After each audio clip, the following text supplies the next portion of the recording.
Hi అండి. నమస్తే.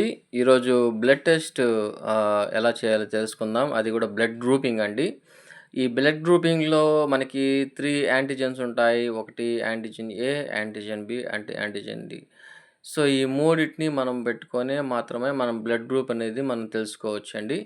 ఈ యొక్క బ్లడ్ గ్రూప్ అనేది ఇంట్లో కూడా చేసుకోవడానికి గొప్ప అవకాశం అయితే ఉంటుంది. మనకి చిన్న స్లైడ్ ఉంటే సరిపోతుందండి. దాంట్లో మనం ఏం చేయాలంటే ఏ అనేది బ్లూగా ఉండేది ఏ అనమాట. యెల్లోగా ఉండేది బి అనమాట. అండ్ వైట్‌గా ఉండేది ఆర్‌హెచ్ అనమాట. సో, ఈ మూడిటిని వేసుకున్న తర్వాతనే మనం తెలుసుకోవచ్చండి. సో, మొదటిగా ఏంట్రా అంటే మనం 2 స్లైడ్స్ తీసుకున్నాం. 2 పేషెంట్స్‌వి. పైన ఒక పేషెంట్, కింద ఒక పేషెంట్. సో, ఇందులో మనం చూసుకున్నట్టయితే బ్లడ్ మిక్స్ చేస్తున్నాం చూసారా అండి. సో, ఆ యొక్క డ్రాపర్స్ మనం తీసుకున్నాం ముందుగానే.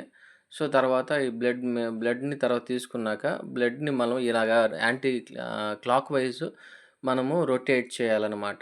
అది బ్లడ్ ప్లస్ ఇదనమాట. ఇది బాగా అంటే సెపరేట్‌గానే చేయాలండి. మనకున్న టిప్స్‌తో ఈచ్ టిప్పు వేరే వేరేగా తీసుకోవాలి. ఒకే టిప్‌తో అన్నిటిని చేయకూడదండి. బ్లడ్ మిక్స్ అవుతుంది యాంటిజెన్స్ అప్పుడు సరిగ్గా రాదనమాట. సో, రాంగ్ వాల్యూస్ అయితే వస్తాయి.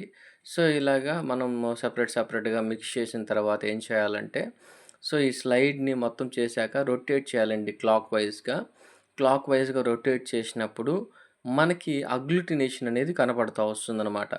ఏదైతే అగ్గ్లూటినేషన్ కనబడుతుందో అది పాజిటివ్ అనేసి. సో, ఇక్కడ మనం కింద స్లైడ్‌లో చూసుకున్నట్లయితే యాంటిజెన్ ఏలో అగ్గ్లూటినేషన్ ఉంది. యాంటిజెన్ బిలో అగ్గ్లూటినేషన్ ఉంది. అండ్ ఓలో కూడా అగ్గ్లూటినేషన్ ఉందనమాట. సో, దీన్నేమంటారంటే ఏబీ పాజిటివ్ అంటారు. పైన స్లైడ్‌లో ఓన్లీ డి ఉంది కాబట్టి అది ఓ పాజిటివ్ అంటారు. Thank you.